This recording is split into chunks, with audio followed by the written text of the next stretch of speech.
Friends, welcome to Sudhasri kitchen. இப்போ நீங்கள் பார்த்துக்கிட்டு இருக்கிறது ஒரு துளி கூட எண்ணெய் சேர்க்காம சூப்பரான பிரேக்ஃபாஸ்ட் ரெசிபி செய்யலாம். இது செய்கிறதுக்கு அரிசி பருப்பு இதெல்லாம் ஊற வச்சு அரைச்சி தான் செய்யணும் அப்படின்னு கூட அவசியம் இல்லைங்க. பார்க்குறதுக்கு எவ்வளோ அழகாக இருக்க பாருங்கள். இந்த பிரேக்ஃபாஸ்ட் ரெசிபி செய்கிறதுக்கு சோயா சங்க்ஸ் 2 கப் எடுத்துருக்காங்க. இதில் நம்ம தண்ணி ஊற்றி நல்லா இதை அலசி எடுத்துகிட்டு வந்துடணும். அழுக்கு போக நல்லா அலசி எடுத்துகிட்டு வந்துடலாம். இப்போ ஒரு 2 3 டைம் அலசினா தான் இதில் இருக்க அழுக்கெல்லாம் நமக்கு போகும். இப்போ அலசி எடுத்துகிட்டு வந்தாச்சு. இது கூட சுடு தண்ணி நல்லா கொதிக்க வச்சு இதை நான் இது முழுகிற அளவுக்கு சேர்த்துக்கிறேங்க. இப்போ எல்லாத்தையும் சேர்த்தாச்சு. அடுத்தது ஒரு ஸ்பூன் வச்சு இந்த மாதிரி ஃபுல்லாக அப்படியே கலந்து விட்டுருவோம். ஒரு டைம் கலந்து விட்டுட்டு ஒரு தட்டு வச்சு மூடிடலாங்க. ஒரு 10 நிமிஷம் கழித்து இதை நம்ம திறந்து பார்க்கலாம். இப்போ ஒரு 10 நிமிஷம் கழித்து திறந்து பார்த்தோம்னா நம்ம இந்த சோயா உருண்டைகள் பூரா எப்படி பாருங்கள் சூப்பராக நல்லா இந்த மாதிரி ஊறி வந்திருக்கு. இப்போ இதில் இருக்கிற தண்ணியெல்லாம் அப்படியே பிழிஞ்சு எடுத்துக்கணும். சூடாக இருந்துச்சுன்னா ஒரு வாட்டி அலசிட்டு கூட பிழிஞ்சிக்கலாம்.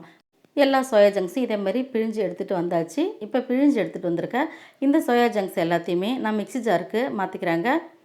அதிகமாக இருந்துச்சுன்னா 2 முறை கூட அரைச்சிக்கோங்க. இப்போ எல்லாத்தையும் மாற்றியாச்சு. மாற்றிட்டு இதை தண்ணி ஊற்றாமல் தான் அரைச்சிருக்கேன். தண்ணி ஊற்றாமல் அரைச்சி ஒரு பவுலில் மாற்றிக்கலாம். 1/2 கப்புக்கு தயிர் சேர்த்துக்கலாம்.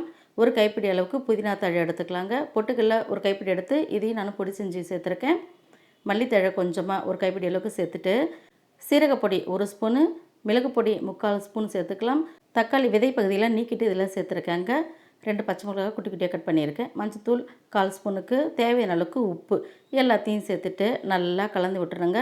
இப்போ இதில் தக்காளியில் இருக்கிற தண்ணி கூட இதில் இருக்கக்கூடாது. அதுக்காக தான் நான் தக்காளி இருக்கிற நடுப்பகுதியெலாம் கூட எடுத்துகிட்டு மேலே இருக்கிறத மட்டும் நான் இதில் சேர்த்துருக்கேன். நடுவில் இருக்கிற தக்காளி பாகத்தை எல்லாத்தையும் ரசமோ குழம்பு வைக்கிறதுக்கு யூஸ் பண்ணிக்கலாம்.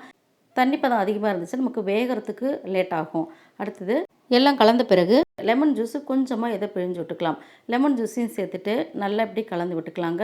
ரொம்ப ரொம்ப டேஸ்டியான பிரேக்ஃபாஸ்ட் ரெசிபி சூப்பராக நமக்கு இப்போ ரெடியாக போகுது. இப்போ ஸ்டவ்வில் தோசைக்கல் வச்சுருக்கேன். எண்ணெய்லாம் எதுவுமே அப்ளை பண்ணல. இப்போ ஒரு உருண்டை எடுத்துகிட்டு அப்படியே இந்த மாதிரி அடை மாதிரி நமக்கு விரும்பின டைப்பில் நம்ம இப்படி தட்டிக்கலாங்க.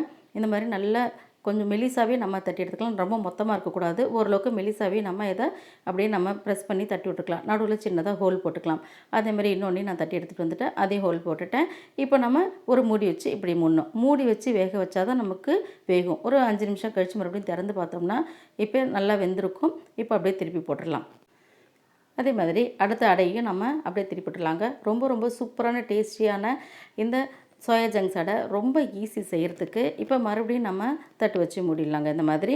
இப்போ இந்த மாதிரி ஒரு லிட்டு வச்சு மூடினா தான் நமக்கு நல்லா வெந்து வரும். இப்போ நம்ம செக் பண்ணோம்னா 2 பக்கமும் நல்லா வெந்திருக்கா அப்படின்னு செக் பண்ணிவிட்டு நம்ம எடுத்துட வேண்டியதாங்க. நல்லா 2 பக்கமே நல்லா வெந்து வந்திருக்கு. இப்போ நம்ம அதை அப்படியே நம்ம எடுத்து தட்டில் சர்வ் பண்ணிட வேண்டியதாங்க. ரொம்ப ரொம்ப சூப்பரான அருமையான சோயா ஜங்க்ஸில் ஒரு துளி கூட எண்ணெய் இல்லாமல் செஞ்சாச்சுங்க. உங்களுக்கு இந்த சோயா ஜங்க்ஸு பிரேக்ஃபாஸ்ட் ரெசிபி பிடிச்சிருந்துச்சுன்னா சுதாஸ்ரீ கிச்சனுக்கு சப்ஸ்கிரைப் பண்ணுங்கள். ஃப்ரெண்ட்ஸ் அண்ட் ரிலேட்டிவ்க்கு ஷேர் பண்ணுங்கள், லைக் பண்ணுங்கள், கமெண்ட் பண்ணுங்கள். ஆரோக்கியமானதை சமைப்போம், ஆனந்தமாக இருப்போம்.